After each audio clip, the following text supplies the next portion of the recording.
Bienvenidos amigos, un día más, un programa más y hoy uno de esos programa entrevista que Dios sabe cuánto durará.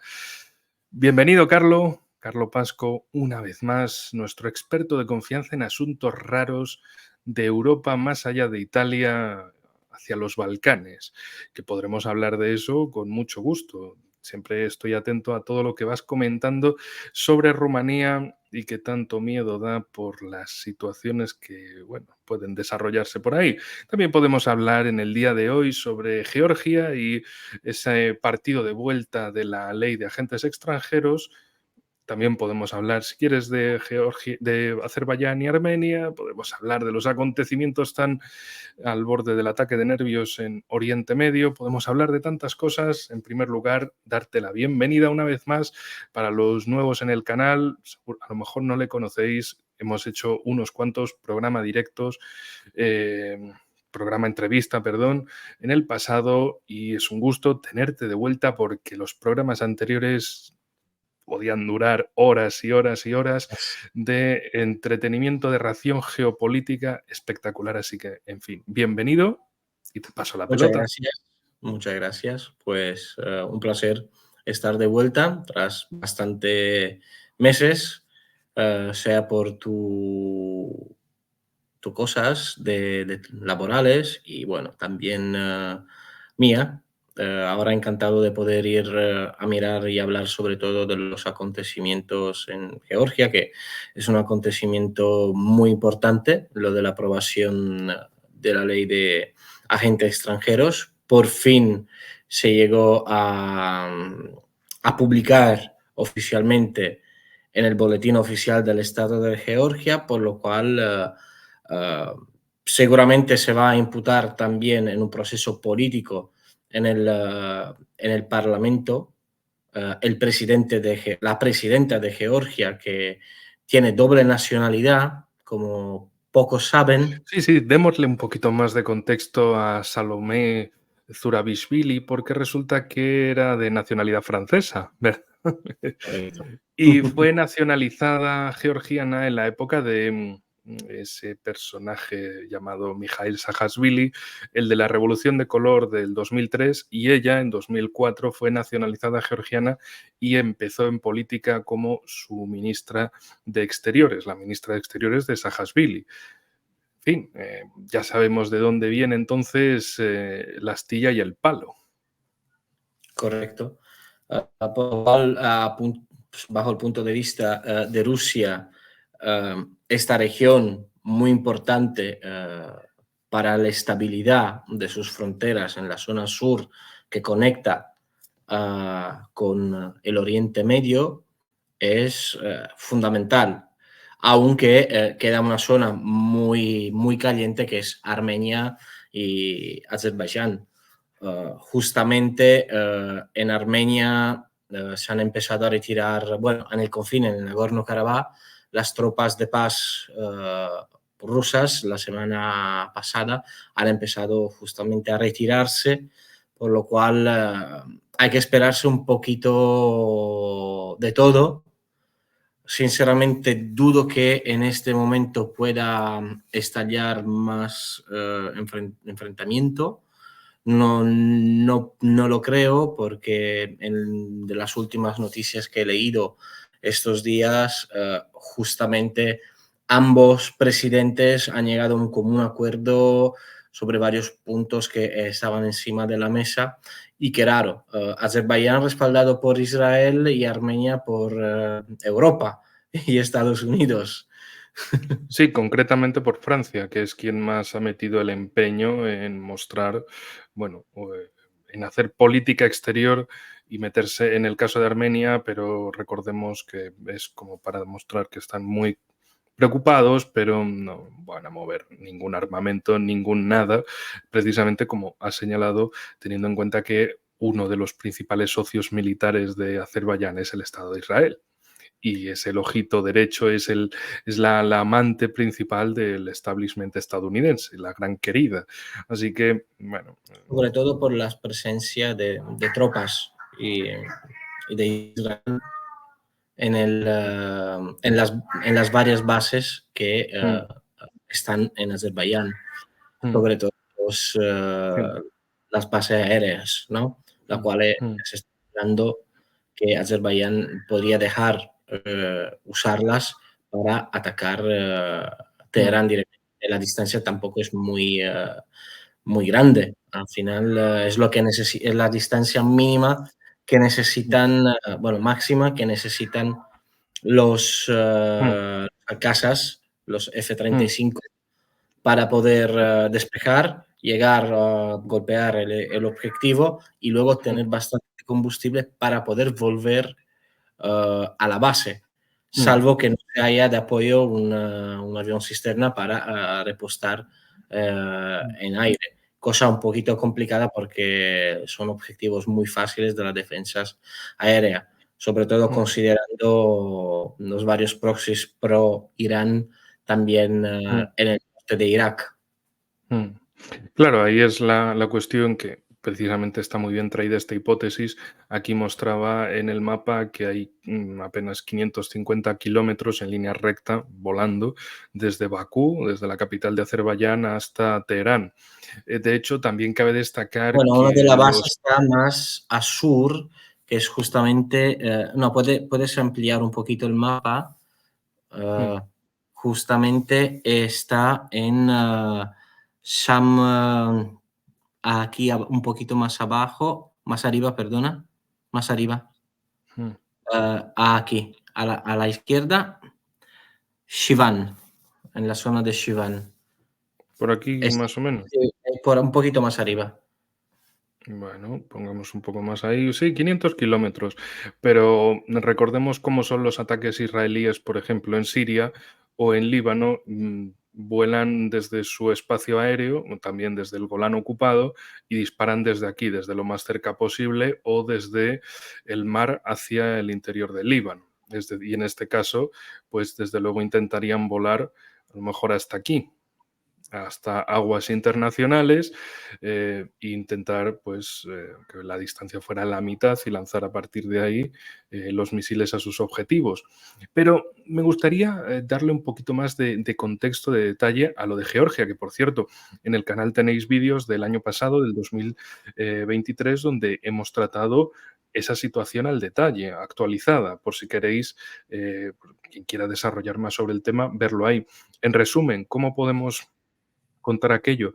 Bueno, el Parlamento georgiano, de tendencia más soberanista, frente a una presidencia, como hemos dicho, en manos de este personaje de Salomé, de una mujer que nació como francesa y luego nacionalizaron como georgiana, aunque sí, su apellido evidentemente es georgiano, pero su afinidad no es precisamente a la de una Georgia próspera y unida, sino hacia los intereses occidentales en la región. Cabe destacar que, claro, ¿cuál era el objetivo de esa ley de agentes extranjeros? Que cualquier organización que recibiera más de un 20% de su financiación desde el extranjero tuviera que registrarse como agente extranjero. Algo que suena normal y evidente, y uno podría pensar, claro, ¿y quién estaría en contra de eso? Pues todos los que son agentes extranjeros y que les pillarían con el carrito del helado de una forma absolutamente evidente e inequívoca, que son precisamente todo ese conglomerado de ONGs y partidos políticos que reciben dinerito desde Occidente. Y claro, lo acusaban de que era una ley era una copia de una ley rusa de 2012 y todo esto. Y claro, el año pasado Rusia dijo, oigan, que Estados Unidos tiene la ley de agentes extranjeros desde 1938. ¿No estarán copiando los georgianos de la ley estadounidense? ¿O por qué no quieren mencionar que existe una ley estadounidense sobre agentes extranjeros para saber quién es un agente extranjero en el país? Y luego, pues bueno, este año, una vez más, el Hay una Parlamento georgiano... excepción, Sí, perdona si te interrumpa, hay dale, una dale. excepción de esta ley de agentes extranjeros para los doble nacionalidad israelí-americanos. ¿Y en Es que qué consiste? la mitad de los senadores americanos son de doble nacionalidad. Ah, bueno, como en el estilo ucraniano, que... ucranianos la mitad, 50%, el resto de nacionalidad israelí. Pero bueno, en fin, la cuestión es que se ha aprobado la ley y empieza a haber protestas masivas una vez más, un año más, en las calles de la capital de Tiflis, quejándose de esta ley. Y por supuesto, desde los medios occidentales lo que hablan es que básicamente es una injerencia rusa porque copian de una ley rusa, pero como digo, no hablan por un lado de la ley estadounidense que existe desde mucho antes que la ley rusa y por otro lado, ¿quién se quejaría? Más que agentes extranjeros que les va a afectar esa ley y entonces si se están quejando por una ley de agentes extranjeros es porque ellos son los agentes extranjeros y no les gustaría que les señalasen en su operación de manipulación masiva. Y también una cosa que comentábamos el año pasado era precisamente esos incesantes deseos por parte de lobbies ucranianos y pro-ucranianos de crear un segundo frente a Rusia. Y aquí lo podemos conectar con el caso de Armenia, Azerbaiyán y te paso la pelota. Porque precisamente el año pasado hablaban sistemáticamente de derribar al gobierno, al gobierno georgiano, derribar el Parlamento y que básicamente o elecciones nuevas donde salieran solo candidatos prooccidentales o hacer el estilo Euromaidán, echar al presidente, echar a todo el gobierno, a todo el Parlamento y poner a los suyos y hacer lo que les diera la gana. En plan, esto es una excepción, pero como es Occidente, pues la excepción está bien. Todo para abrir un segundo frente a Rusia en el sur. Hablaban de atacar Osetia del Sur, reconocida como Estado independiente por Rusia, al igual que Abjasia, es decir, este territorio de aquí. Y al final en Georgia, bueno, dejaron esa ley, el Parlamento, el gobierno retiró esa ley y la situación pareció estabilizarse hasta ahora. Y la cuestión es esa, después de un 2023, perdón, con esa cuestión de la ley de agentes extranjeros en Georgia y con un septiembre en el que Azerbaiyán lanzó esa última operación contra lo que quedaba del Nagorno-Karabaj, de la República de Artsaj, provocando la huida de entre 100.000 y 120.000 habitantes de la zona que eran armenios y no se iban a quedar bajo la ocupación azerí. Y claro, vamos con esa situación ahora, con un Azerbaiyán que sigue presionando las fronteras de Armenia, directamente ahora de la República de Armenia, según las fronteras heredadas de la Unión Soviética, y una Georgia en la cual parece que hay grupitos occidentales que siguen interesados en generar ese segundo frente que no va a ser nada bueno para Georgia, sino simplemente es el intento por hacerle daño a Rusia y quemar peones por el camino. Bueno, con la ley que ha sido aprobada, por fin, dudo que este escenario pueda ocurrir ahora en Georgia.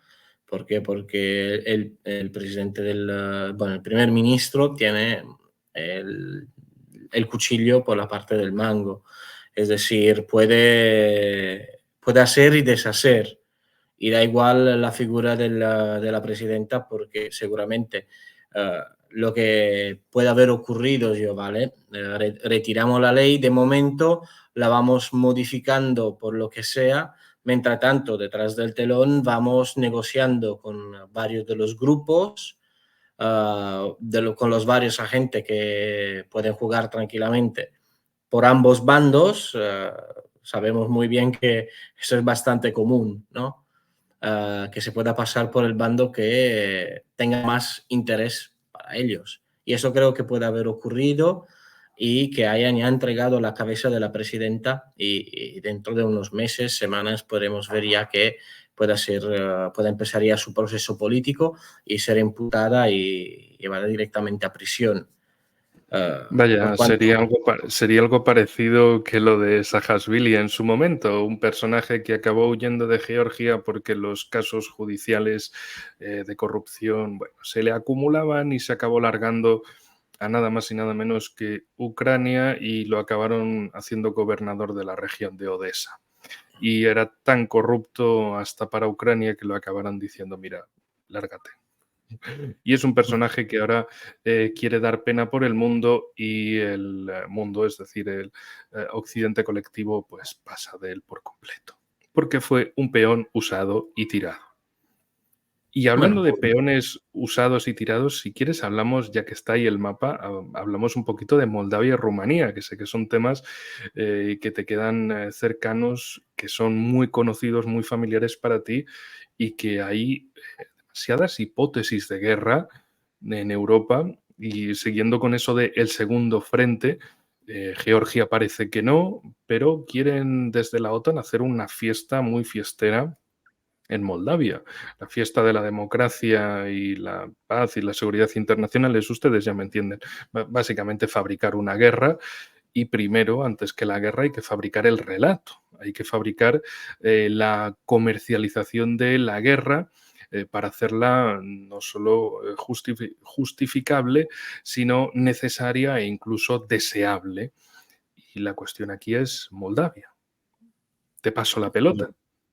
correcto. Bueno, podemos empezar con remarcar algo muy importante, que también la presidenta moldava es de doble nacionalidad. Originaria no es de Moldavia, sino es originaria de Rumania. Ella tiene pasaporte rumano, el cual parte de su familia en pasado eran moldavos, por lo cual ella se valió también de estas conexiones familiares para uh, obtener doble nacionalidad para luego poder llegar al punto donde está ahora y llevar a cabo su misión, porque al final es un agente claramente elegido por Occidente y por varios personajes que le hacen muy cómodo, ¿no?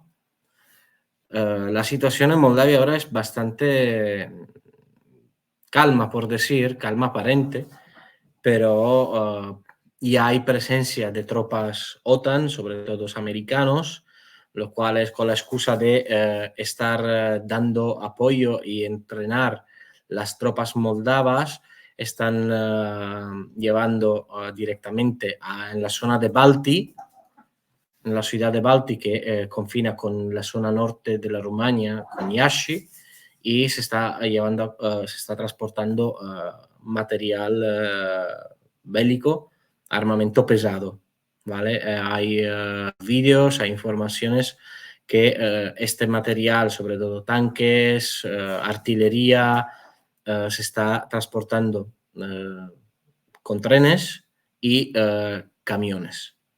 La distancia, como podéis ver, tampoco es mucha y este armamento seguramente se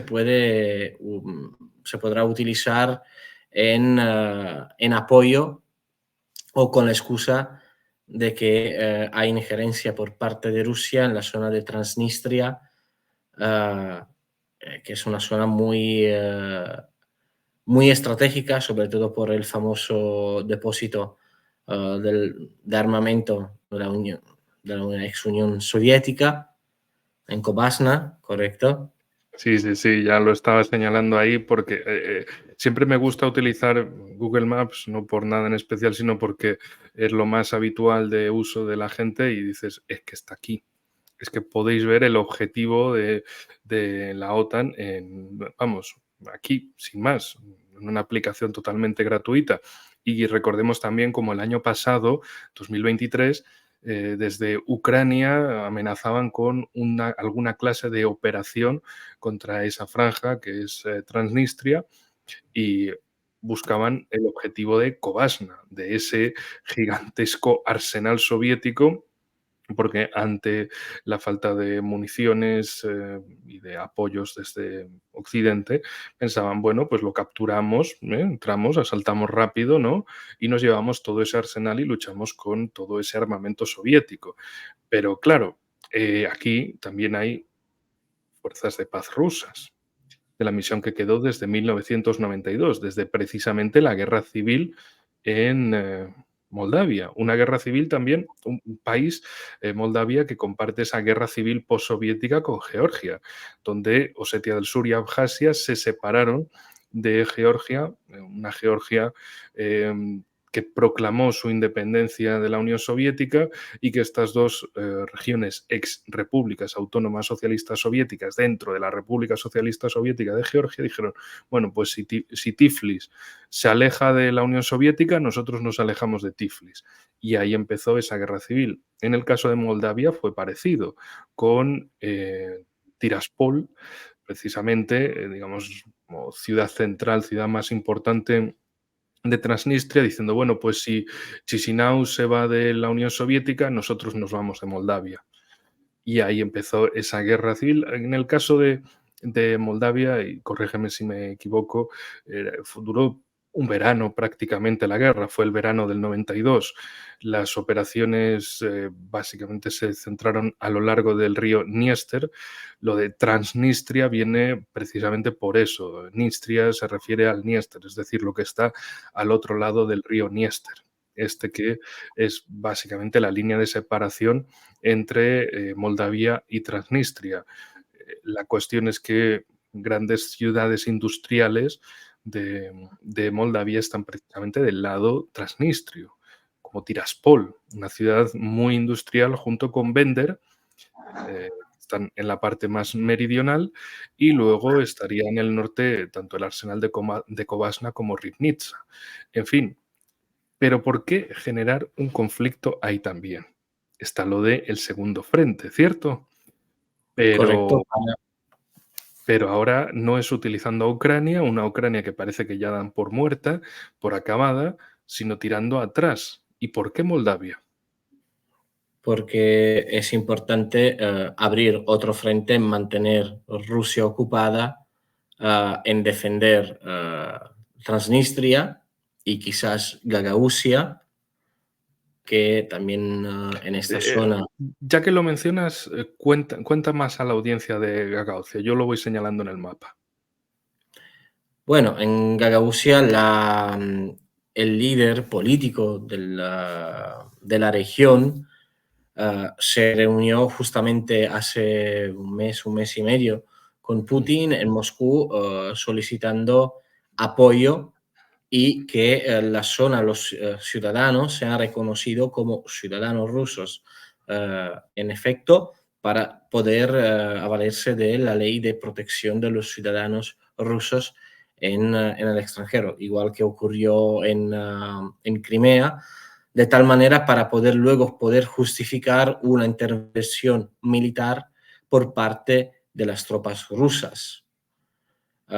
Misión militar, la cual sería bastante complicada vía terrestre porque Rusia no controla la zona de Odessa, por lo cual el punto clave aquí sería tomar el control de la zona de Odessa para poder luego llegar a cubrir la zona, lo que es Transnistria y Gagausia, y tener el control total sobre todo lo que es la parte del acceso al Mar Negro por parte de Ucrania. Estas zonas, bueno, hay noticia de hoy que ya han llegado tropas francesas en Odessa, las cuales han sido bien recibidas, y Rusia también les ha recibido le ha dado un buen billete de visita diciendo bienvenidos, y han golpeado inmediatamente uno de los puntos de los hangares donde estaban reunidas estas tropas. ¿Se han reportado bajas francesas en todo eso? ¿O primero dirán, no, no había, luego, bueno, eran mercenarios y luego sí eran de los nuestros de verdad? Hay movimiento, pues, bueno, no por la aplicación ADSB, que se puede ver exactamente todo lo que es movimiento de aviones militares que tengan obviamente el transponder activo, movimiento de aviones franceses y ingleses que volan directamente de Rumania al confine para luego recoger estos soldados heridos. Y esto no solo en esta zona, también en la zona de Lugansk, en el norte, más en el norte de Ucrania. Bueno, al confine con con Lugansk. Y una cuestión más en todo esto, porque claro, ¿qué sucede con Moldavia? ¿Quién reclama Moldavia como parte de su país? Rumania, obviamente, Mm, por varias razones, bueno, sobre todo mm, históricas, haciendo hincapié porque el idioma más hablado es el rumano.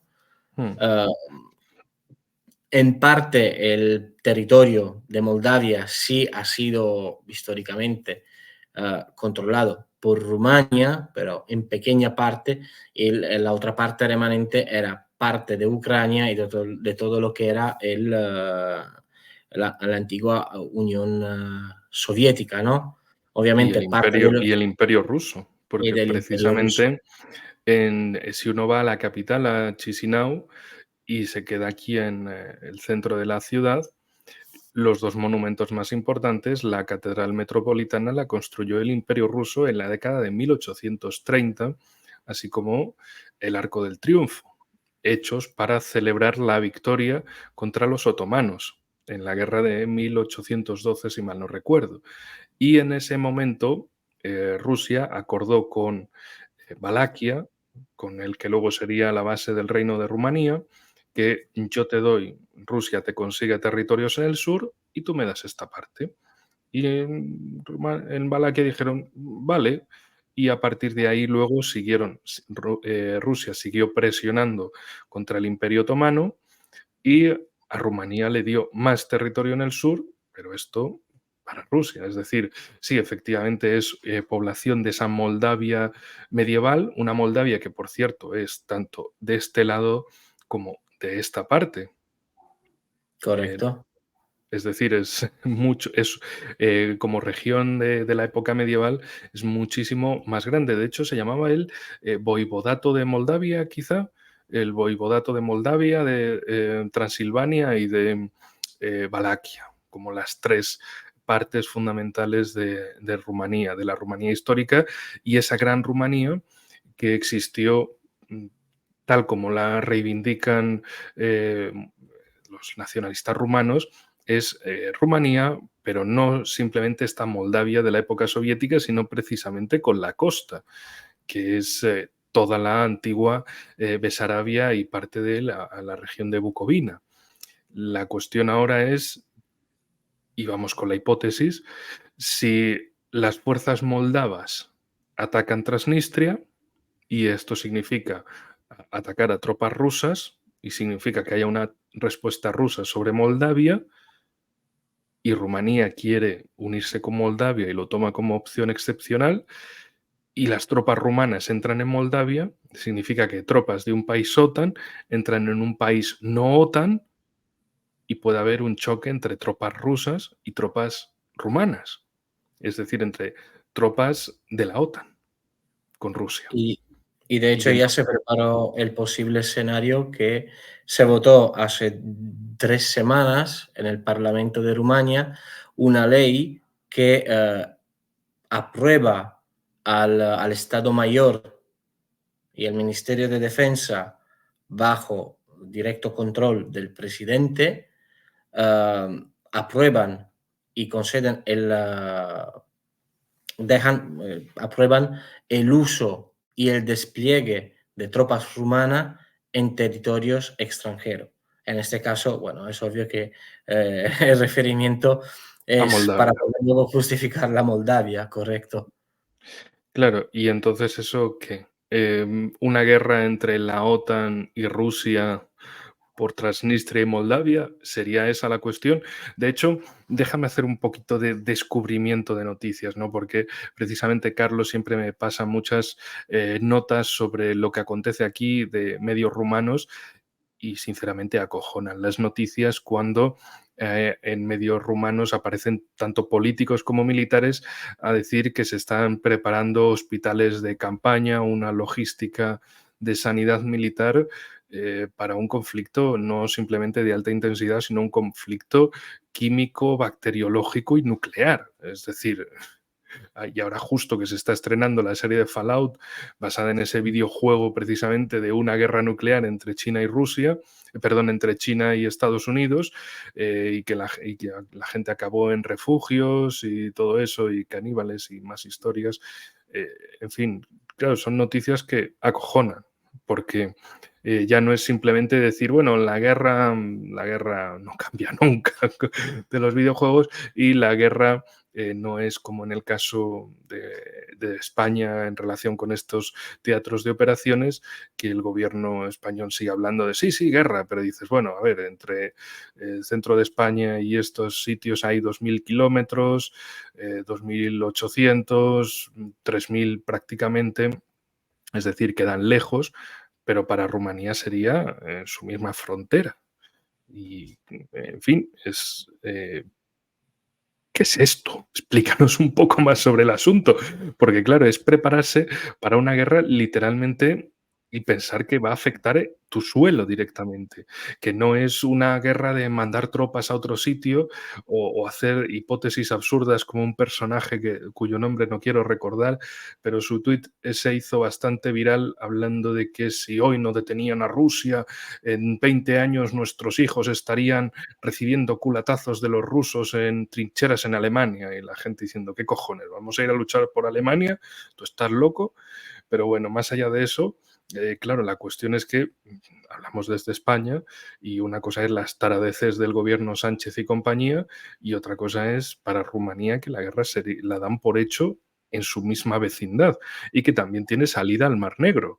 Y desde la misma costa del Mar Negro hasta Crimea son 224 kilómetros. Es que desde ahí se El, utilizaron estas zonas. el- el puerto de Constanza hasta Sebastopol son casi 400 kilómetros. Entonces, esto es una vecindad muy próxima.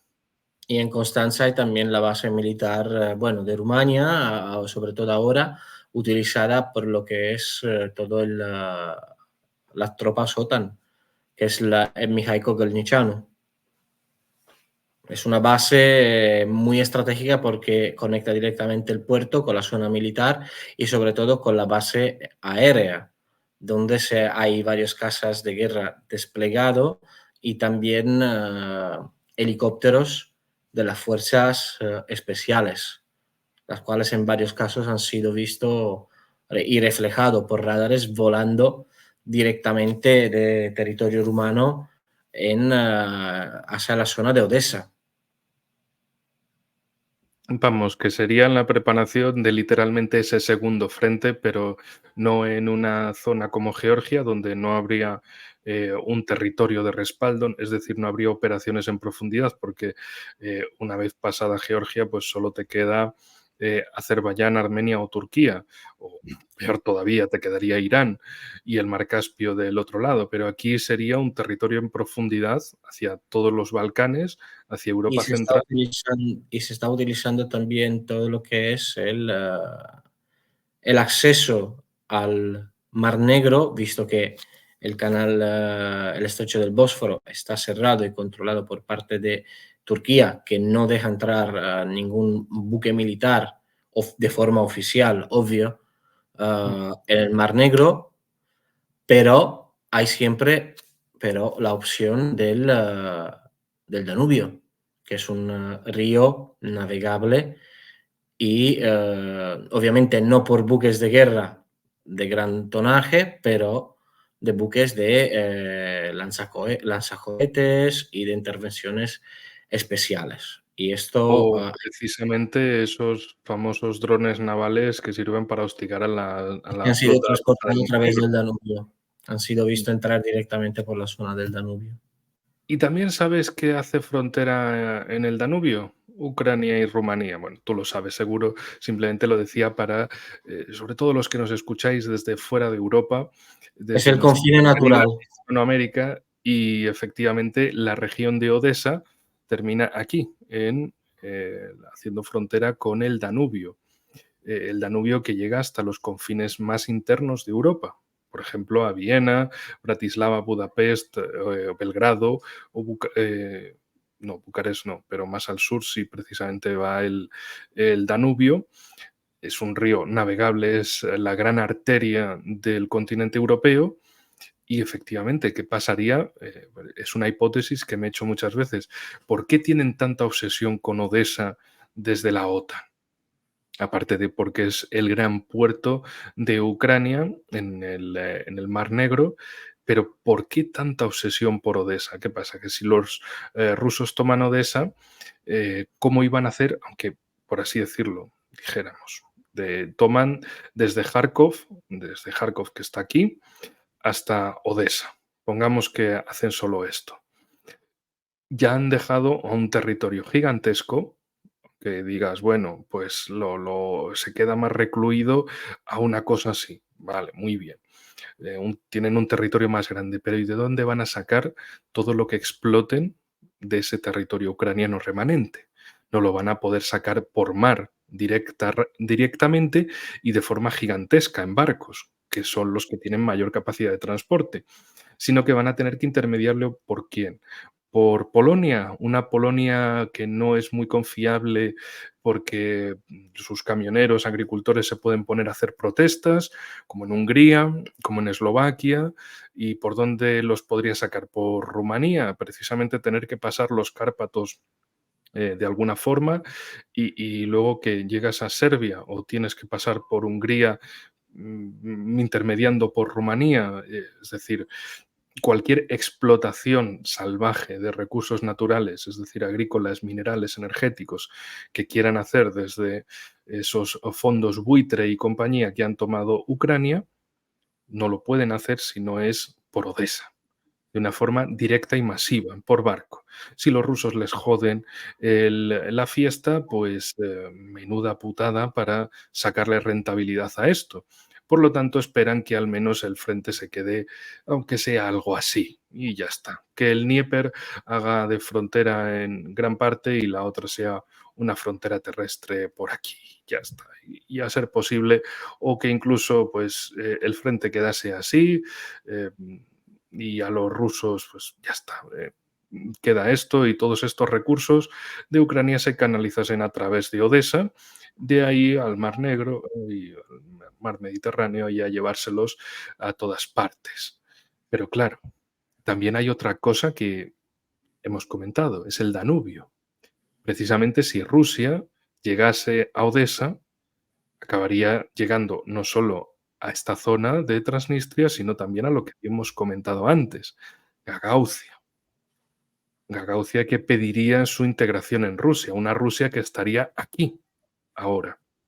Es decir, pensemos un vector de aproximación que iría hacia Tiraspol por un lado y hacia Comrat por el otro, abriendo a su vez una mayor amplitud de Rusia en la costa del Mar Negro y también llegando al Danubio.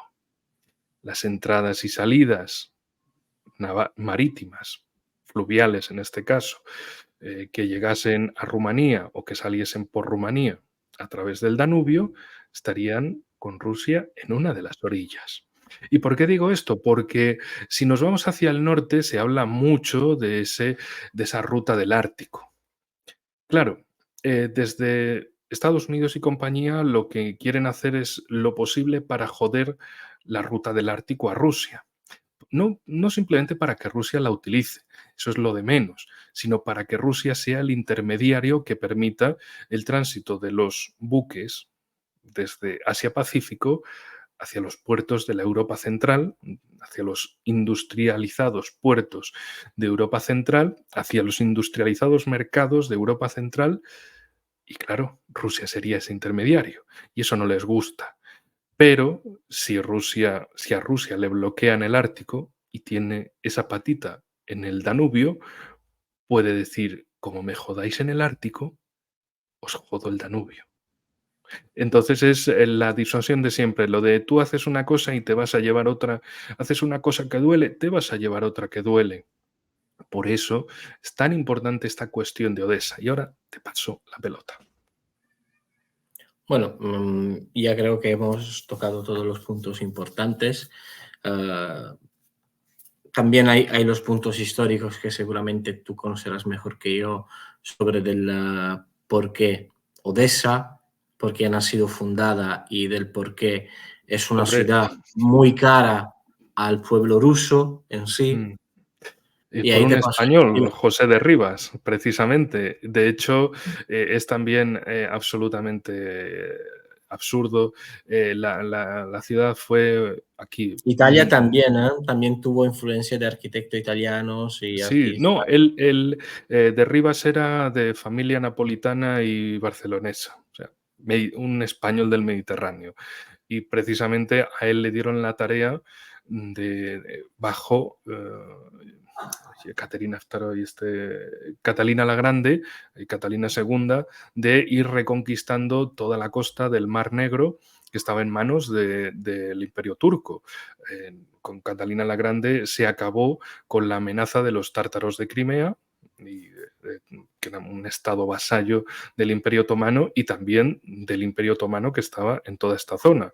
El ejército ruso los fue sacando una vez tras otra, que también esto es un detalle bien peculiar de la historia de Europa, porque se acusa a Rusia de que Rusia ha invadido no sé cuántas veces Europa, pero sin Rusia tendríamos turcos en los Balcanes todavía, porque fue Rusia quien echó a los turcos, a los otomanos, de Europa, no fue Austria, aunque sí hizo una parte, por ejemplo, en las zonas más cercanas, sobre todo con apoyo húngaro, más que austriaco, más que centroeuropeo, intentando tomar todas estas zonas. Pero fue las acciones decisivas de Rusia las que llevaron al ejército ruso incluso a las cercanías de Estambul a finales del siglo XIX, en la guerra precisamente de 1877-1878, donde, por cierto, ¿sabéis lo que hizo la Fuerza Naval Británica?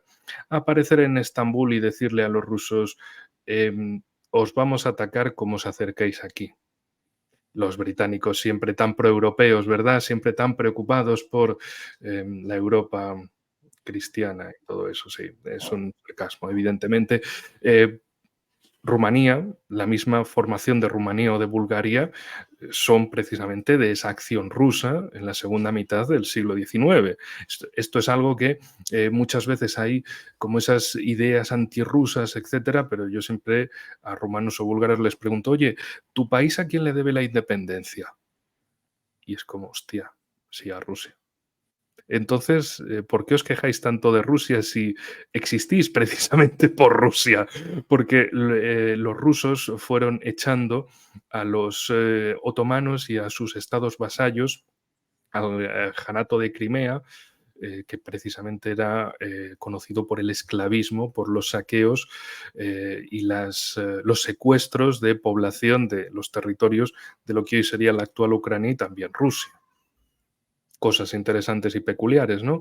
Pero bueno, te quería preguntar, ¿cómo ves la situación, o sea, el ánimo de los rumanos en cuanto a una posible guerra con Rusia? Es decir, hay un sentimiento generalizado de, claro que sí, si hay un conflicto en Moldavia, sea por lo que sea, va a haber legiones de rumanos prestándose a la guerra, o es, como pasa en el caso español, una dialéctica del gobierno y que nadie más lo apoya porque nadie más es así de insensato o simplemente no tienen ni la menor idea de lo que está pasando en el otro lado de Europa y si no lo sabes ni lo entiendes, pues ¿qué más te da? Bueno, por parte de apoyo de la población civil, podemos decir, hay un 30, un 35% que apoya y ve muy bien, muy pro-occidental, muy libertarios, como muy LGTBQ y todo lo que es el mero adoctrinamiento que han caído ahí, sí ven muy justo que Rumania tenga que inmolarse y sacrificarse para ir a salvar Moldavia y a defenderse de los malvados rusos. Pero hay una mayoría la ¿Pero esa cual gente iba a querer combatir o simplemente iban a querer que otros combatieran por lo que ellos creen? Es una pregunta que otros fundamental, ¿no? vayan a morir por lo que ellos creen, O obviamente. sea, que la mayoría que no quiere la guerra vaya a combatir por lo que esa minoría quiere, algo así. Correcto. y de ahí Ah, entra también una nueva ley que una nueva ley, una nueva llamada de las tropas reservistas, y hablamos de entre 150.000 y 200.000 personas, las cuales han sido llamadas a ejercicio y entrenamiento activo en los próximos 3 meses. Muchos de ellos han sido amenazados bajo esta ley, entre comillas, porque es una normativa, no es una ley, pero obviamente la gente no conoce todos sus todos los puntos. Lo que ocurre es que lo que ocurre es que cae tu en gato la nos está trampa. saludando a todos. Correcto, Dale un gran correcto. saludo también. Y los gatos. Sí. Y obviamente bajo amenaza de multas millonarias en la valuta local, lo cual sería o me voy a la cárcel, que es casi mejor, o, o no sé cómo pagar la multa. Por lo cual están siendo obligados puerta por puerta y buscados y llamados al entreno activo, y los cuales cuando terminan su periodo de entrenamiento están obligados a llevarse el arma de servicio ya directamente en sus casas y estar preparado en cualquier momento de ser llamado A la a acciones, movilización. a la movilización, correcto. Mm. De hecho, es una ley de movilización uh, no indirecta, para que luego la población no salga a las calles y empiece la destabilización y, bueno, un poquito lo que es insurrección. Lo que es importante es ver ahora lo que va a ocurrir, porque hay también elecciones presidenciales en Rumania. ¿Cuándo? Por favor, cuéntanos más. Ah, exactamente no recuerdo la fecha, pero la podemos ir buscando. Ah, y ahí también coinciden con las elecciones europeas, ¿vale? Ahí hay una pelea. Sí, ya lo he encontrado. 10 de hoy no, perdón, 2024, 15 de septiembre de este año. Sí. Elecciones presidenciales en Rumanía. Hay antes las europeas, y luego en base a Sí. los resultados de las europeas se podrá ya saber más o menos quién va a ganar las elecciones presidenciales. Tampoco hay muchos candidatos serios que puedan salvar el país de todo lo que es el control occidental. Uno de los posibles candidatos es una figura muy importante en la actualidad en la OTAN, para Mm. imaginarse. Y se está hablando de que el presidente actual, Klaus Iohannis, vaya a recubrir dicha posición. Eh, Mm. Cambian un peón por el otro. Lo Sí, importante es por cambiar a un Hollande por un Macron, por así decirlo. lo mismo. Pero la población es hay mucho descontento en el país.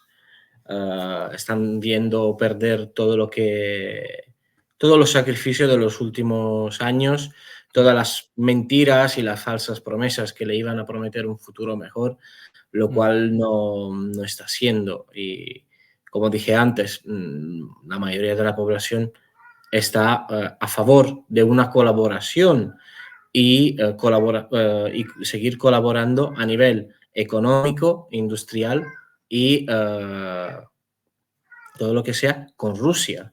Mm. Lo contrario de Occidente. Muchos están volviendo a echar de menos lo que era la República Democrática Mm. Rumana. Es decir, la Rumanía comunista, para resumirlo. Exactamente, exactamente. Sí. Eh, en fin, cosas que pasan también. Para los que no sois de Europa, cabe destacar el hecho de que Rumanía y Bulgaria son conocidas precisamente por ser países un poquito apestados en el resto del contexto de la Unión Europea. Son países que fueron, por ejemplo, admitidos en la Unión Europea, pero no en el espacio Schengen de forma inmediata, sino poco a poco porque pensaban que eran países que sí, que había que unirlos porque era la Europa y todo eso, pero dijeron, a ver, para que esto se nos llene aquí de gentuza rara del este, de pobres de estos que no, a ver, primero que entre el país y luego poquito a poco que se vaya trayendo de esa gente, pero no, que no vengan todos de golpe, que si no generan una desestabilización. Y básicamente, de hecho, en Moldavia, por ejemplo, que está al lado, aunque no sea un país europeo, pero de la Unión Europea, digo, es un país que tiene la mitad de su población fuera de Moldavia. Es decir, que emigró la mitad del país de allí. Es un país conocido como el país más pobre de Europa, para que nos hagamos una idea, y Rumanía o Bulgaria no le quedan a la zaga. También son considerados como, bueno, eso que había que integrar a la Unión Europea porque estaba ahí, pero tampoco es que nadie quisiera mucho, porque eran países pues bueno, bastante pobres, que no iban a aportar mucho al contexto europeo y que precisamente podían generar una inmigración masiva hacia Centro Europa o hacia el occidente de Europa y eso no iba a estar tan bien. De hecho, por ejemplo, en España una de las mayores comunidades de inmigrantes son rumanos, precisamente, eh, para que nos hagamos una idea. Eh, y búlgaros también hay muchísimos. Entonces, ¿qué sucede con estos países? Países pobres y cuando uno es más pobre es también más maleable en estos sentidos, de intentar chantajear, y con esto me refiero sobre todo al caso de Moldavia, de hacerles promesas de que si se van a integrar en la Unión Europea van a ser país, bueno, van a nadar en la riqueza y demás, y yo me pregunto si Roma. Pobres por necesidad, porque en sí Rumania sería uno de los países más ricos por sus, bueno, yacimientos de oro, hay petróleo, hay gas natural eh, y además unos territorios agrícolas muy fértiles. De hecho, en la época eh, comunista, el país era autosuficiente en totalidad por todo lo que era alimentación, producciones extensivas de campo y era considerado, después de Moldavia, el otro granero más importante a nivel europeo. Sí, porque no olvidemos en Moldavia que es básicamente un país entre dos ríos, entre ¿cómo se llamaba este? El Prut, eso, lo estaba confundiendo con el Bug, el Prut y el Dniester. Zonas llanísimas, zonas, bueno, Moldavia no es solo, como decía esto, sino también es esta otra parte, forman una comunidad geográfica única, toda la zona del sur. El petróleo rumano, ya que lo has mencionado, también cabe destacar cómo Alemania, tanto en la Primera como Segunda Guerra Mundial, le sacó mucho juguito a Rumanía por la cuestión del petróleo, porque era el gran pozo petrolífero para Centro Europa. En fin, algo más que añadir por la parte de los Balcanes y de, y de estos intentos por comercializar la guerra, de las Bueno, juegos militares. el Sí. desarrollo de la arteria militar de la base de Constanza, Mihai Cogălnicianu, directamente con el desarrollo y la ampliación de lo que es la nueva base militar OTAN, financiada con dinero del contribuyente rumano, obviamente, no sea que la OTAN se vaya a perder algo, de Deveshelu, Mm. que está justamente cerca de Craiova, bueno, entre Craiova y Bucarest, Mm. Deveshelu. Sí, aquí, o sea, aquí está Craiova, aquí Bucarest, de Bexelu ahora no la encuentro, pero mientras la encontrase, también me gustaría comentarte una Y está noticia que justamente ubicada en una zona muy estratégica, por lo que es la arteria terrestre de transporte, ¿no? Está conectado con la de Bexelu, E70 que lleva directamente a Bucarest esta, y una vez de Bucarest, correcto, una vez de Bucarest hay la nueva autopista del Sol, así llamada, que lleva directamente a Constanza.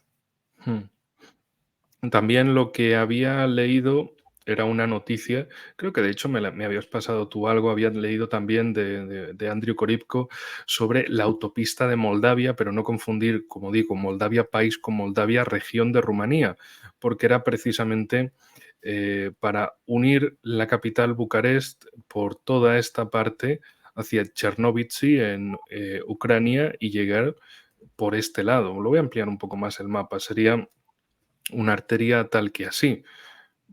¿Has visto más noticias sobre esta posible autovía para tener efectivamente una vía perpendicular al frente? Es decir, una vía para mover tropas en un sentido de irlas colocando desde la costa o irlas moviendo a lo largo del río Prut en espera de un asalto a Moldavia o de un asalto desde Moldavia. Hay carreteras rápidas, pero no autopista, y no son carreteras aptas para transporte de alto tonaje, ¿no? Hay proyectos, se están buscando fondos para llevarlos a cabo, pero los proyectos hablan de entre 5 y 10 años para el desarrollo de esta autopista. La cosa más viable sería la zona del sur. ¿Por qué? Porque llegas a cubrir directamente de Grecia, vía terrestre y vía trenes, llegar directamente a pasar por Bulgaria, llegar a Rumania y llegar directamente a lo que es el Mar Negro. Efectivamente, efectivamente. Entonces, en fin, panorama oscuro de esa preparación, de esa comercialización, de esa mercadotecnia, mejor dicho, de guerra en el oriente europeo, en preparación bueno, básicamente, que los rusos no lleguen a Odessa o que Odessa no caiga de ninguna forma en manos rusas, como digo, por las hipótesis que comentaba antes, de tener un puerto franco desde el que meter armamento y sacar recursos naturales de Ucrania sin tener que depender de terceros países europeos y sus vaivenes políticos, es decir, para que la explotación sea constante y sonante, y por otro lado, para evitar que los rusos pudieran poner un pie en el Danubio, lo cual les sería muy doloroso teniendo en cuenta claro, que de repente se pusieran, pues, en fin, cualquier tipo de trabas para ese comercio marítimo. Por cierto, siempre digo que Moldavia tiene efectivamente salida al mar. Esta es la salida al mar de Moldavia, es 600 metros. Suena ridículo, pero es una, es una salida al mar que existe, bueno, es una salida al mar intermediada por Rumanía y Ucrania, una salida al Danubio.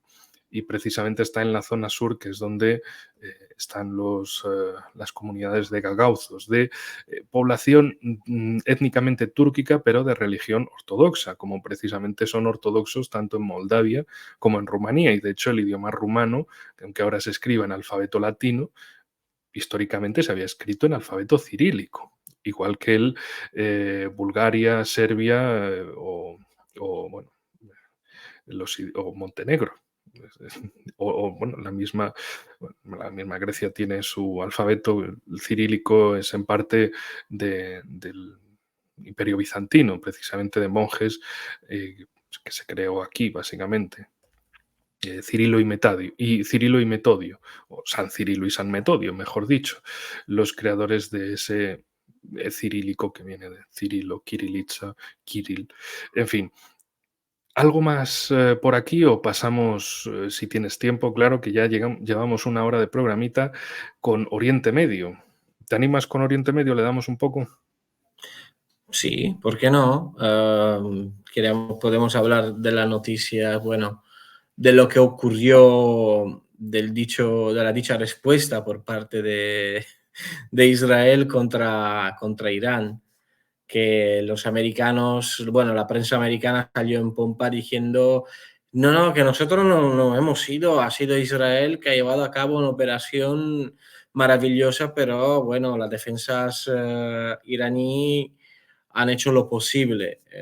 Ahí ha sido más una acción por parte del Pentágono y sobre todo el Pentágono de adelantar el ataque que Israel tenía planificado, lo cual hubiera llevado a un escenario muy muy peligroso de una escalada nuclear, posiblemente nuclear, ¿no? También es interesante la noticia que Pepe Escobar compartió del derribo del famoso F-35 que llevaba ojiva nuclear y que se quería llevar a cabo este ataque con un pulso electromagnético en el centro del Irán o sobre Teherán, por lo cual se iba a dejar el país totalmente desprotegido, ¿no? Y a la merced de cualquier tipo de ataque. Sí, Puede de ser hecho, puedo comentar, ya hago un poquito de promoción de, Carlo tiene página de Telegram, os la recomiendo, la dejaré abajo en el enlace, yo también, ya lo sabéis, y ahí precisamente había compartido la traducción de esa nota de Pepe Escobar, que dice básicamente: Israel inicialmente eligió responder con fuerza extrema, un F-35 cargado con una bomba nuclear fue enviado al este sobre Jordania. La misión: causar una detonación a gran altitud sobre Irán que provocaría una sobretensión en las líneas eléctricas de alta capacidad, paralizando la red eléctrica iraní, así como inutilizando todos los dispositivos electrónicos. Un ataque de pulso electromagnético. Sin embargo, cuando el F-35 israelí abandonaba el espacio aéreo jordano, fue derribado por la Fuerza Aérea Rusa. Por lo tanto, la versión publicitada de la respuesta israelí fue una parodia. Al final, todas las partes decidieron no hacer pública la noticia para desescalar lo que bien podría convertirse en la Tercera Guerra Mundial. Esta es una nota que evidentemente pues, ha girado mucho porque, claro, a todo el mundo le impresiona y se queda uno de, pero esto entonces, o sea, como que querían tirar una bomba y nuclear a creo gran que es, altitud y sobre creo que es Irán. Y creo que es algo factible porque de ahí podría también explicar del por qué la acción por parte del Pentágono de adelantar cualquier acción por parte de Israel. Mm, Creo que ha sido una cosa en conjunto, puede ser mm, por parte de Rusia y Estados Unidos en este caso, para mm, tener tranquilito lo que es la bestia sangrienta, bueno, la bestia que es Israel en este caso. mm.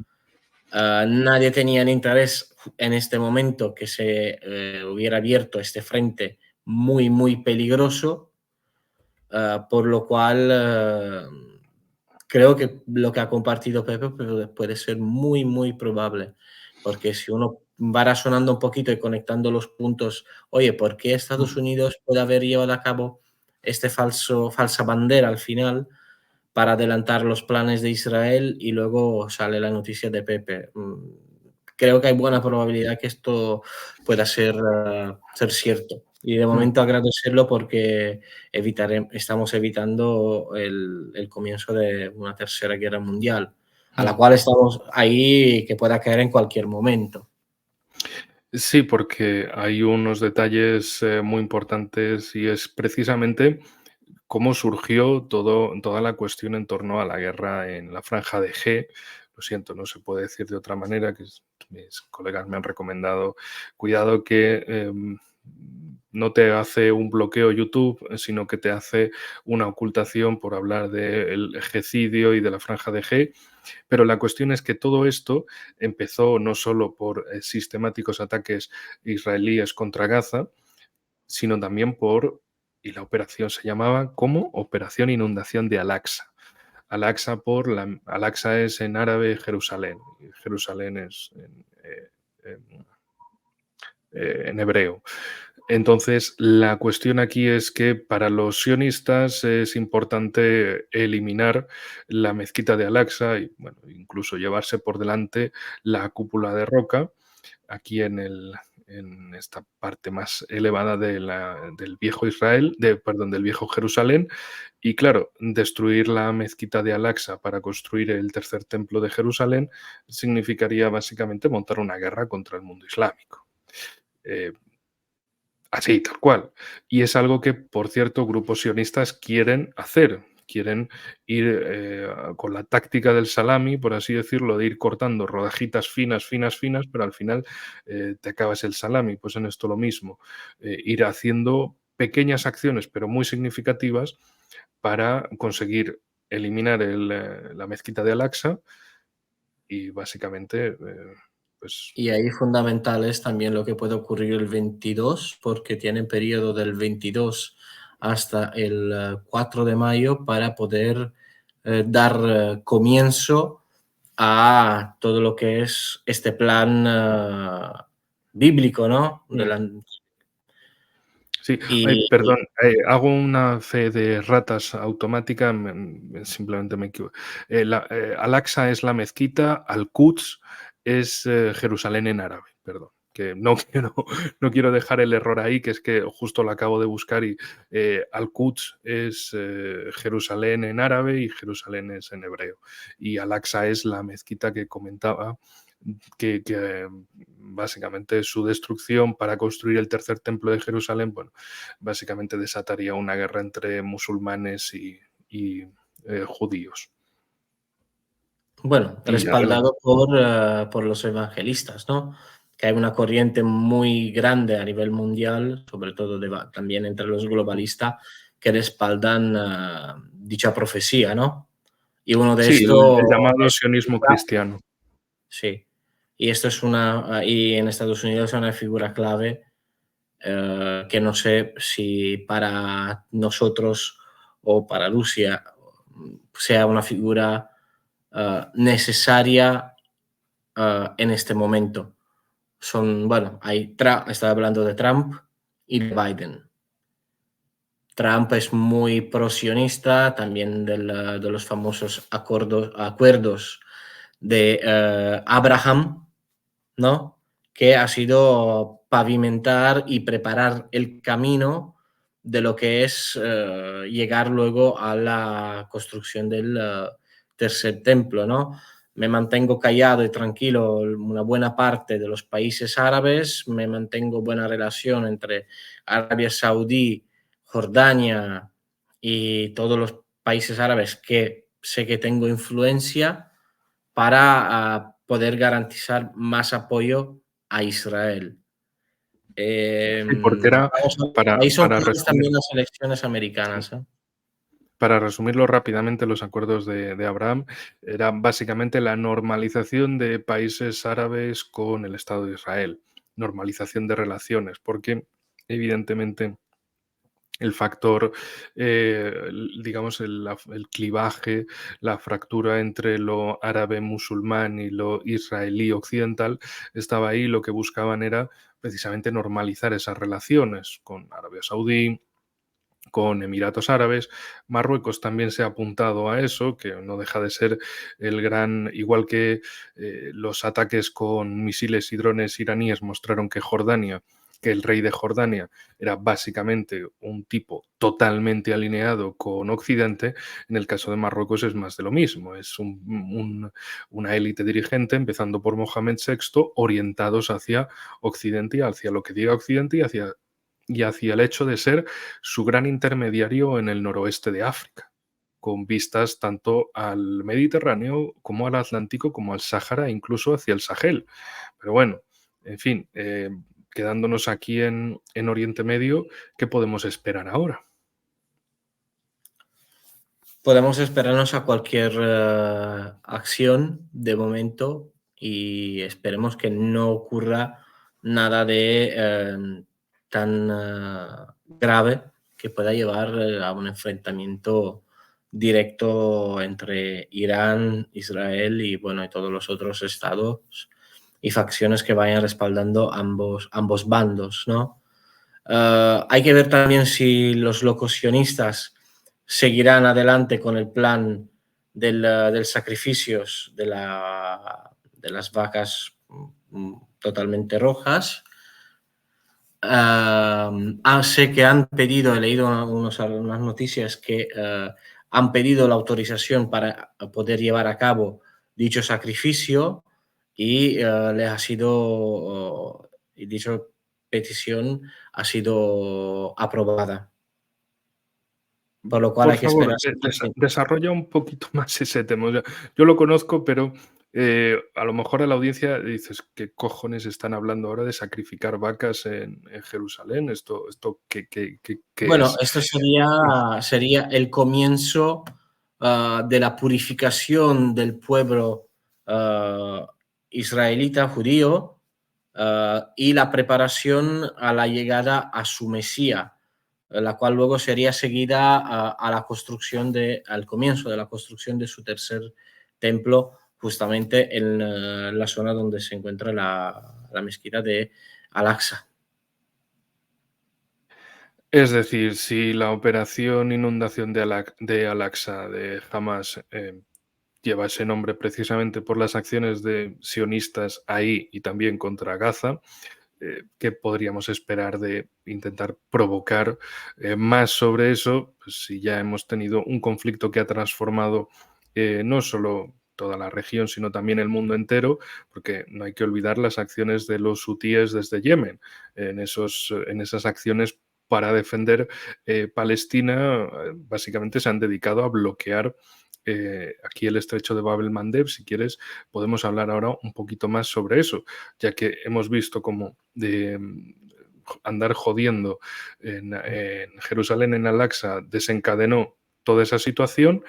También las preguntas que siempre nos hacemos, porque aquí no las dejamos en el tintero, de si toda la frontera entre la Franja de G y el Estado israelí estaba tan súper vigilado, ¿cómo es que justo esa noche del 6 al 7 de octubre fallaron todos los sistemas y las fuerzas de Hamas entraron hacia territorio israelí, etcétera?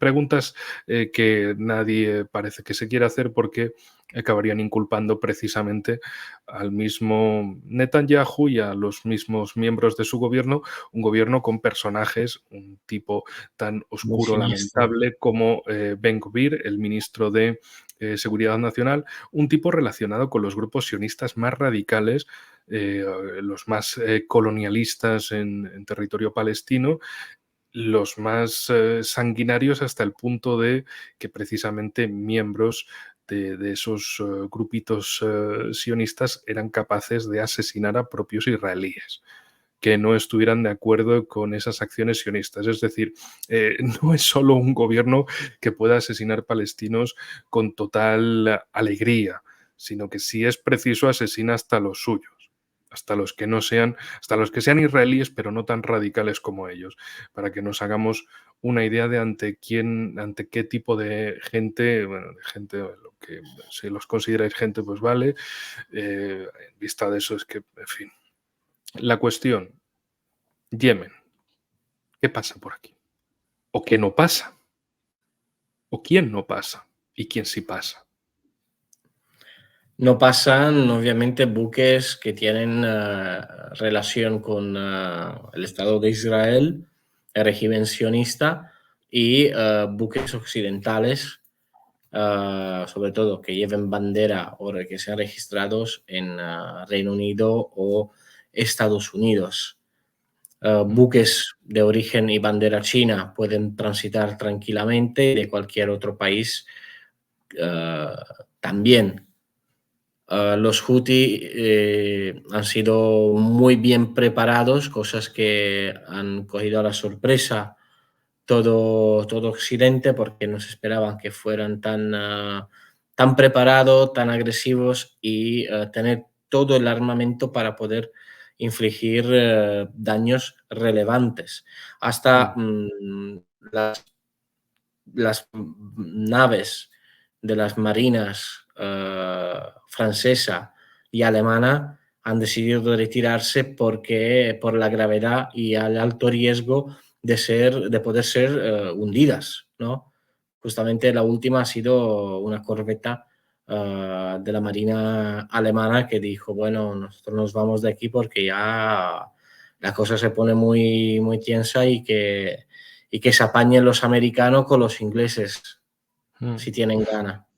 Sí, efectivamente, recordemos que Estados Unidos en enero pasado del 2024, al inicio de este año, lanzó esa operación de nombre tan peliculero, Operación Guardián de la Prosperidad, que esta gente, o sea, los marketineros de Estados Unidos funcionan muy bien, lo que no le funciona es, por ejemplo, la cabeza de Biden y compañía. Pero la cuestión es que intentaron detener a los hutíes.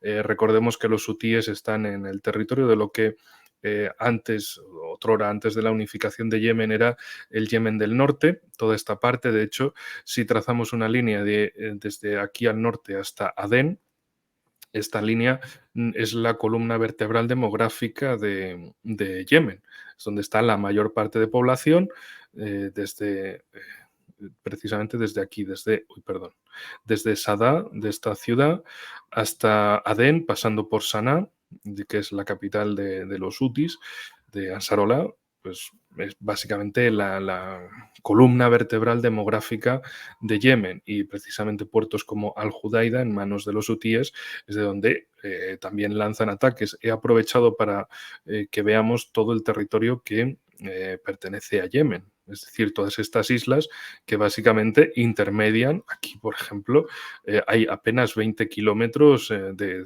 estrecho, es decir, hay muchos cuellos de botella, muchas islas, archipiélagos como estos, desde los cuales poder lanzar todo tipo de ataques hacia la navegación. La cuestión es que, claro, esto ya implica el hecho de que el canal de Suez pues ya no tenga tanto tráfico, porque si vas por Suez o vienes por Suez, necesariamente tienes que haber pasado en alguna dirección por aquí.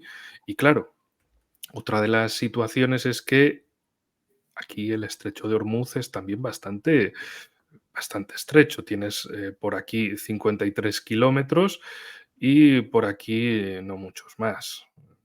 Pongamos 55 kilómetros en esta curva, lo cual para ámbito de misiles es poquísimo. Es un alcance muy reducido. ¿Qué pasaría si el comercio en estos dos puntos se eliminase y de repente el petróleo no saliera hacia, por vía marítima hacia Europa o hacia Estados Unidos, etcétera? Lo que se dispararía el precio del petróleo, lo que le afectaría a los mercados mundiales, que no tuvieran, evidentemente, conexión por tierra. Precisamente por eso, China desde 2013 no solo hizo el llamado collar de perlas, la ruta marítima de la seda. Por cierto, India hizo lo mismo, ellos lo llaman el collar de diamantes, para también hacer pues, una serie de puertos de escala para tener esa parte naval, sino una ruta de la seda terrestre hacia el interior del continente asiático, alcanzar Europa por tierra y también mejorar el comercio, el eje norte-sur, el llamado eje norte-sur desde Rusia hacia Irán y de ahí Pakistán y la India. China a través de Asia Central y Rusia, o China hacia Rusia por el este, y luego también la ruta del Ártico. Porque claro, si estos, bueno, ya el estrecho de Bab el-Mandeb está limitado y hay que rodear África, antes que rodear África es mejor rodear Rusia, aunque la proyección del mapa no sea la correcta, es tipo Mercator. Esta parte de Rusia no es tan grande como parece, es bastante más pequeña, y la de África es muchísimo más grande. Entonces, desde los mercados, desde las fábricas de Asia-Pacífico, es más fácil circunnavegar Rusia y llegar por el Ártico hasta Europa, que no dar la vuelta por el estrecho de Malaca, pasar cerca de India y el canal de Suez. Si además el Mar Rojo se cierra y hay que circunnavegar África, el viaje es absolutamente inasumible, y Rusia ahí ganaría también una preponderancia muy importante como punto de paso marítimo para el mundo entero por, como digo, esa ruta del Ártico, pero si hay un corredor norte-sur, especialmente hecho para el occidente de Rusia e Irán, también sería devastador para esas rutas marítimas. ¿Y quién necesita demostrar que es el controlador de las rutas marítimas? la potencia del mar, la potencia hegemónica del mar, Estados Unidos y su padrecito decrépito que es Reino Unido.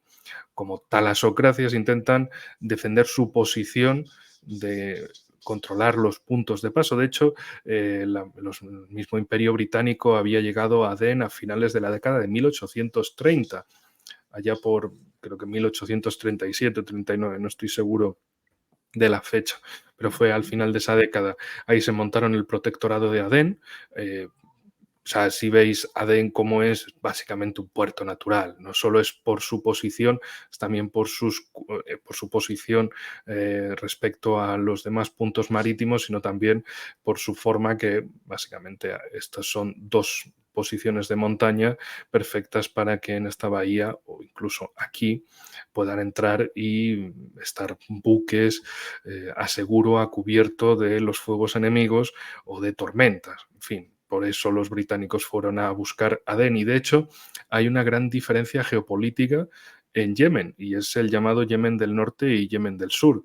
Básicamente se dividiría así. Esta sería la parte de Yemen del Norte, la parte más telurocrática de potencia de la tierra, donde está Saná como capital y es donde están los hutíes y además solo hay que ver su orientación geopolítica, una orientación hacia Oriente precisamente, mientras que en Adén es como ciudad costera, ciudad marítima, es precisamente ese lado talasocrático de Yemen. Esto es simplemente por ese detalle de unir la teoría geopolítica con la realidad, que la teoría no sale de la nada, que tiene ese impacto en la realidad, porque fácticamente Yemen está dividido políticamente en estos dos gobiernos, en el Hutí de Saná y en el remanente de Adén. En fin, no quiero abusar de tu paciencia, Carlo. Algo más que le demos al comentario, si quieres hablar de los BRICS, de añadir algún tema más, alguna previsión de futuro, que estamos todos para escucharte. Bueno, creo que ya hemos tocado los puntos más importantes, hemos explicado un poquito el otro posible frente, lo que es Rumania y Moldavia. Es un punto que puede también encenderse de un momento al otro y tenemos que estar pendientes de lo que pueda ocurrir en Israel, bueno, entre Israel e Irán en los próximos días y semanas. Creo que esto va a ser clave. También podemos recordar a los seguidores, bueno, que al final la ley de la nueva financiación del bloqueo de los fondos rusos, de los activos rusos en Occidente, pueden ser confiscados y entregados directamente a financiar lo que es el proyecto Ucrania. Dinero que nunca llegará a Ucrania, sino que llegará directamente a lo que es el motor de la guerra norteamericana, que es su industria armamentística. Y muy poco será. Eso, por cierto, ahora que lo comentas, cabe destacar que precisamente Estados Unidos desde 2023 a lo que se ha dedicado el gobierno Biden es hacerle, cuando dicen vamos a enviar tantos 60,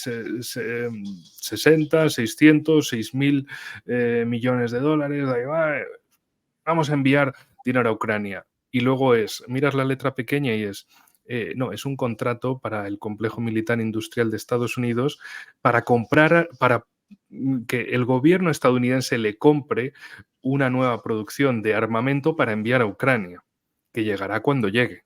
Es decir, cómo se han dedicado a montar.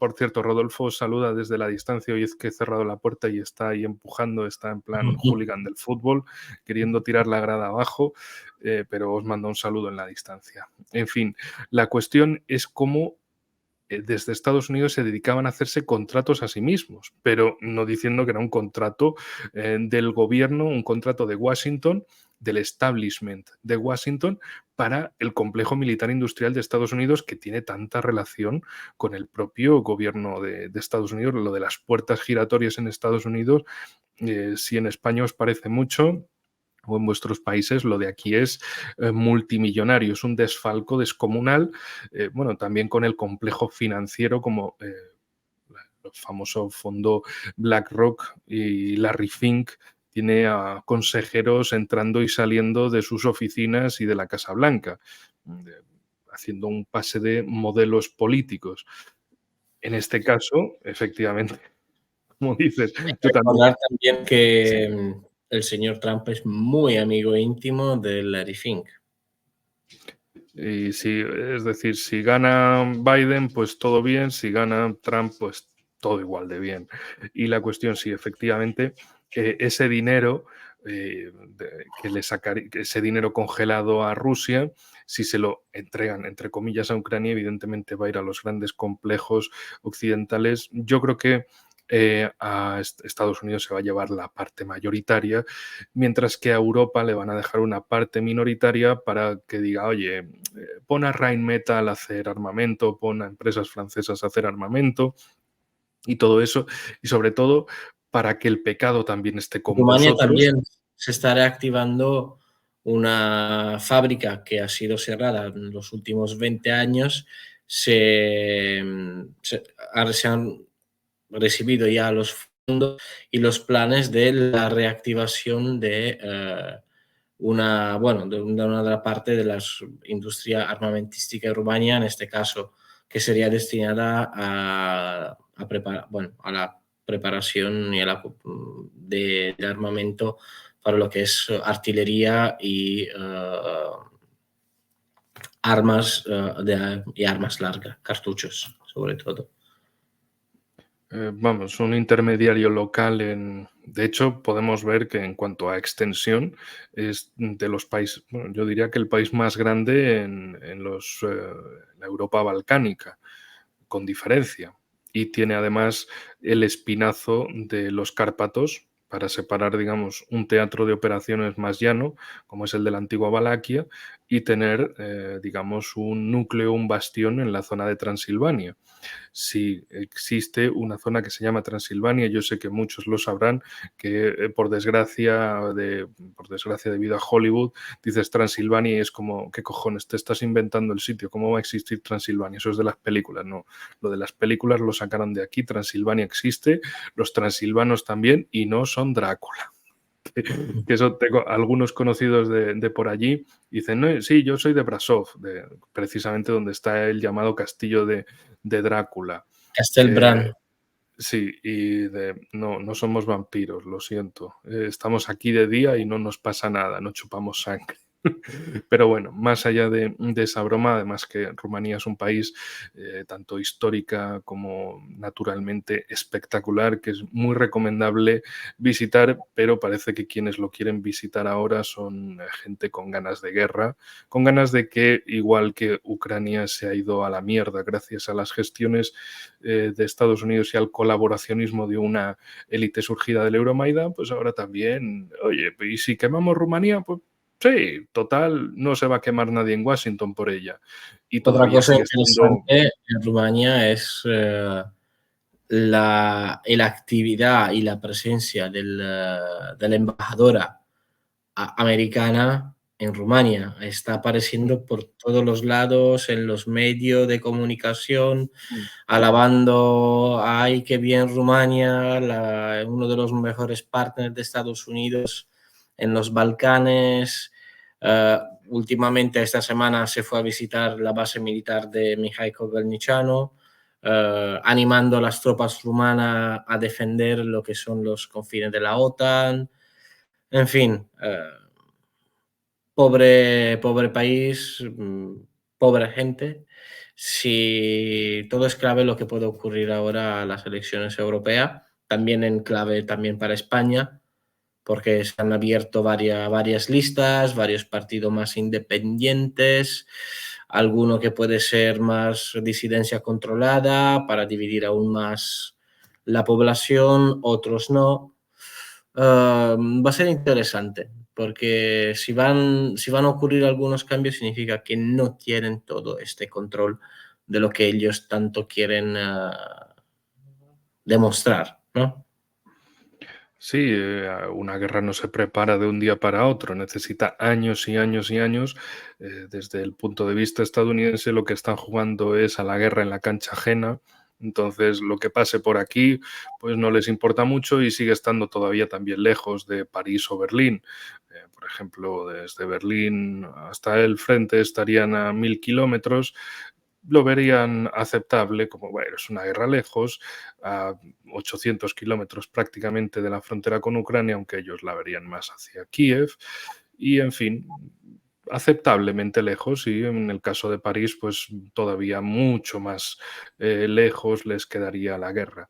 Esto lo digo porque evidentemente hay algunos que hablan muy ágilmente y muy fácilmente de la guerra porque evidentemente les pilla lejos y piensan que otros serán los que vayan a tener que ir a hacer de soldadito en esa guerra y no ellos. También por eso te preguntaba si esa gente que tanto apoya la guerra en Rumanía para defender a Moldavia son los que van a ir precisamente o son los que quieren que otros vayan a esa guerra, más que nada para verlo de una forma generalizada, de una forma hacia donde se mueven las corrientes mayoritarias, como es esa situación. En fin, no nos vamos sin hablar un poquito de Italia, como siempre. Si quieres comentar algo de las novedades italianas, porque evidentemente pues también Bueno, conoce Italia muy de cerca. el escenario en Italia es bastante estable. El gobierno actual ha sido siempre un poquito ambiguo. Ha hecho varias medidas a favor del país y de la economía. Y luego, bueno, algunas acciones a favor de lo que es el establishment eh, europeo, de la Unión Europea, eh, debido a las varias presiones y amenazas de destabilizar lo que es en sí el país. Va a ser también aquí clave el escenario de lo que pueda ocurrir en las europeas y de cómo se pueda reorganizar el nuevo Parlamento Europeo y quién exactamente, qué figuras van a estar ahí. Yo creo que podemos ir mirando con mucha atención si vamos a llegar a estas elecciones europeas y sobre todo si la cabeza de von der Leyen vaya rodando, cosa bastante probable salvo milagros que la quieran salvar. Pues de Sí, momento en Italia la situación, como dije, es estable, tranquila, el país sigue creciendo, los niveles de empleo, a lo contrario de otros países, están creciendo y más que añadir de momento, no, nada a destacar. bueno, afortunadamente, entonces, bien, lo que había visto el otro día, y aprovecho para publicitar un poco los noticieros geopolíticos que hago aquí en el canal, es que precisamente Meloni había visitado Túnez para realizar acuerdos con el gobierno tunecino de cara al Mira, control migratorio y también a la inmigración controlada de personal altamente cualificado de Túnez hacia Italia. No sé si habías oído algo más sobre sí, ello, sí, algún... sí. Y de hecho también tras estos acuerdos y también antes, porque esto ya llevan más de un año con dichas visitas y hay varios acuerdos de por medio, Italia intentó que sea la Unión Europea que se hiciera cargo económicamente de todos estos gastos. Esto no ocurrió y al final, bueno, el gobierno decidió de hacer los acuerdos bilaterales entre el Estado italiano y el Estado tunecino actual. Y de hecho, el flujo migratorio ha bajado muchísimo en los últimos meses. Lo contrario de España, vamos. Es decir, que básicamente Italia ha hecho una labor por apoyar a Túnez, por llevarse bien con Túnez para que le haga esa labor de control migratorio. Correcto. Bueno, pues nada que añadir, nada que objetar. En el caso de España, pues ya lo sabes bien, no hay nadie al volante aparentemente, o bueno, sí hay alguien, hay autómatas por ahí que dicen ser el gobierno español, pero que actúan evidentemente no en favor de España. Llevamos hora y media de programa. Entremos en la conclusión. Espero que a todos les haya gustado. Lo siento por mi entusiasmo al hablar, pero en fin, me enrollo mucho. Carlo, tienes la pelota de vuelta. Últimas cosas que quieras añadir por este programa y como siempre también digo, el final de un programa es el principio del siguiente. Te paso la pelota.